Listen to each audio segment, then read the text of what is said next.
Go back to one of our top stories now. The Duke and Duchess of Sussex are expected to arrive in the country today, along with their 4-month-old baby, Archie. Well, Prince Harry is known for his love affair with Africa and has visited the continent many times before.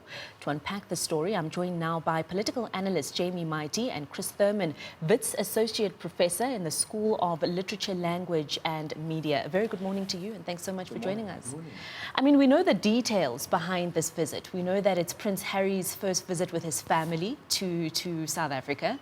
We know that they're going to be visiting 4 other countries, including South Africa. But what is the importance and why should South Africans really care that the royal family is on our shores? Well, to be honest with you, I think that when I look at this as a Pan-African, it's an insult because the royal family represents that colonial legacy, you know, the crown jewels, the very existence of this institution and its support, you know, even locally, to me, says that there isn't really alignment with what we are trying to do and the atrocities that Africans experience at the hands of the colonial empire. So the fact that we roll out the carpet instead of cancelling this couple, you know, we need to see serious reparations to South Africa and other countries within the Commonwealth. We need to see serious apologies. We need to really get an apology tour, not this come look at my baby, come look at Archie. To be honest, the only Archie I know is Morocco. From generations. Yes, absolutely. Chris, do you agree with what Jamie is saying? I mean, if you go on social media, you'll see a lot of people saying, but this is Princess Diana's babies, guys. We should welcome them. Do you agree with what Mightie is saying? I think the question is, to what extent does sympathy for Meghan and Harry as individuals trump their relationship or their complicity in a kind of institutional and therefore historical problem? So people might well ask, why is a literary scholar here talking about the royals? It's partly, I guess, because I'm interested in narratives and in characters and stories. And if we're going to have conversations, as a couple of people have suggested, about the justification for media coverage of this trip at all, that has to do partly with how we tell the story of the royals and whether or not these particular individuals are different from the institution. And, you know, are they playing the long game? Are they eventually going to undertake precisely the kind of more historically just work that you're describing? Or are they ultimately beholden to the institution of the monarchy and its protocols and its limitations? I mean, so that's an interesting conversation. When you speak about the type of coverage, we've seen in the coverage how, you know, Prince Harry and Meghan have been almost positioned as a couple that's almost closer to the people than any other royal family that we've seen. And we know that Meghan Markle is going to be pushing women empowerment in Cape Town. She's going to be meeting with organizations and the community. And I think maybe it's critical for us to maybe look at then the causes that they're bringing with them. Look, I think it's good to raise the causes of, you know, gender-based violence, the oppression of women under patriarchy in South Africa. But I do think that, you know, when tainted ambassadors come to our shores, and the reason why they are doing this, right, is to maintain the monarchy. This is how the monarchy has been maintained for the last 80 to 90 years, through this PR brand management, where we look at the individuals, we look at their glam lives, we look at them as entities and not as the institution that they represent. But at the back of that, the institution that they represent continues. I, for one, don't recognize monarchies as valid in any democracy because these are unelected people. These are people who were just born into positions, and all of a sudden we must all bow down and worship them. The very concept of democracy was designed to erase these very structures where some are born holier than thou. So I think we have to be very critical as black people when we watch this whole farce playing out, that, look, why are we supporting the existence of this monarchy that doesn't benefit us, that continues as an insult to us, the very glorification of which just says to us what you went through doesn't matter. And we must embrace this couple because one of them was on a series in America. I don't think necessarily that's the case. Even though I support the causes that she's representing, I don't think you can extricate her from the monarchy because that is the institution under which she's flying in to South Africa. And Chris, I see you nodding as Jamie speaks as well. Well, look, I think the question is who would benefit or for whose sake does this kind of activity occur? You know, when Harry and Meghan got married, there was a lot of discussion around race and discussion around black American identity and it meeting British traditional identity. And the question is, in 2019, if some British establishment, based on an ancient class system that we know is highly destructive, is finally won around to some slightly more progressive ideas, should we, or should Meghan Markle, or should other people be doing that kind of work? You know, so there's something slightly absurd in the idea of the kind of progression of this institution. At the same time, I guess one wants to say,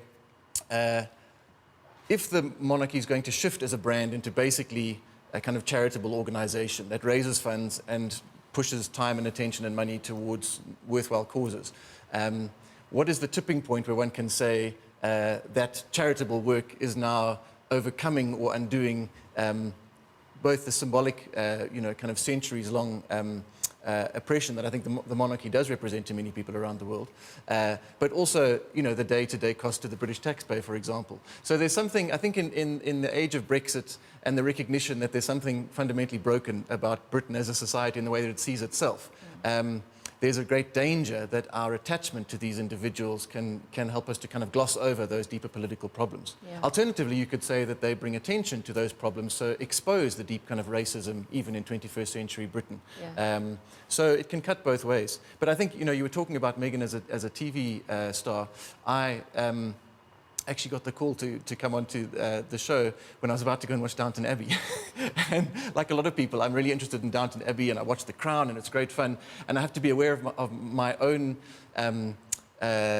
susceptibility to being drawn into the drama and the lives and the narratives of individuals, forgetting that they do represent these institutions that are very that need to be critiqued again and again. And I think that's the challenge for all of us, is to think about how do we respond to these two as a glamour couple, as celebrities, as people who represent narratives that help us sometimes to forget other narratives we should be paying attention to. Yeah. And someone might be watching and saying, well, I hear what you're saying, but we cannot deny the close ties that South Africa has with Britain, the thousands of people who have left South Africa to go and work in Britain. I mean, the visitors that come in and out both countries. What do you say to that? Well, it's no secret that South Africa and many other colonial countries which were colonized by Britain have close ties to the empire. This is why he has a love affair with Africa. It's because his family has got roots in many countries. You can go to Kenya, you can go to Zimbabwe, you can go to South Africa. You're still going to have close ties. Let's not beat around the bush. There's a large British community that lives in Cape Town. We've seen a little bit of exodus from Johannesburg to Cape Town. Cape Town, in its most affluent areas, has become whiter and richer, and this is why it's actually a very safe landing spot for the royal family, whereas they could have received a chillier reception in Johannesburg, where the activist communities are blacker and more aggressive in terms of critiquing the existence of this kind of an entity, the institution of the royal family. Now, I think let everyone have their fun. At some level, it's harmless, but at another level, we really do have to think about the broader game that is being played here. There's no concession of the atrocities of colonialism that has come from this particular couple or these children who are now dominant within the royal family. Our gaze is on Kate, our gaze is on Meghan, but we're not really having serious discussions about the wealth that they continue to enjoy, the legacies and the access that they continue to enjoy, all at the expense of the fact that Africa was, painfully resource-drained by this empire for its own legacy. And knowing that, we have our former president, Nelson Mandela, who had a close relationship with the Queen himself. And in fact, if you read through some of the things that were written about his relationship with the Queen, they go into speaking about how he was so brave. He was the only head of state who was brave enough to treat the Queen as a friend.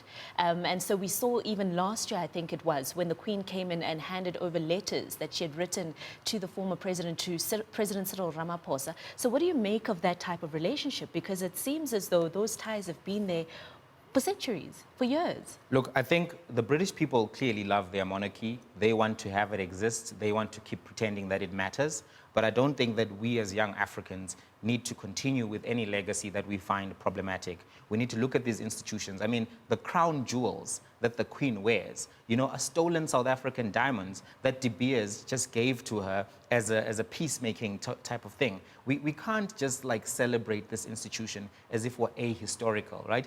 I mean, if the British Empire wants to celebrate, and obviously if Jacob Zuma has to go there, they have to treat diplomats at the level that the host country requires. However, as civilians, we need to look at this institution and see it for what it really is. You know, it's not just, I would rather watch Keeping Up with the Kardashians because they didn't steal diamonds from Africa to get to where they got. You know, they made their media empire. But this original Kardashian family, the royal family that everyone has been enamored with, has been really involved in atrocities that have held back an underdeveloped Africa. And I don't think any young Pan-African should be looking at that without being fully cognizant of what it is. And I, for one, I don't want to participate in this sham. The only Archie I recognize, Archie Morocco. And Chris, I'm going to bring you in here. I mean, a lot of people, especially on social media, have been saying, well, when other royal families from other parts of Africa come to South Africa, they don't get this type of treatment. They don't get this type of attention. What do you say to that? Yeah, I think it does expose a kind of skewed worldview. I guess if Steve Biko were in the room, he would say that we have internalized a kind of insecurity or sense of inferiority, that we don't think African monarchs are as important or valuable or significant as monarchs from the UK. But I think Jamie's already suggested this is an opportunity perhaps for us to allow phrases like Ngonyama Trust that hover over South African discourse to enter into our renewed conversations about how do we as citizens relate to the concept of royalty, or constitutional or otherwise. I'm going to ask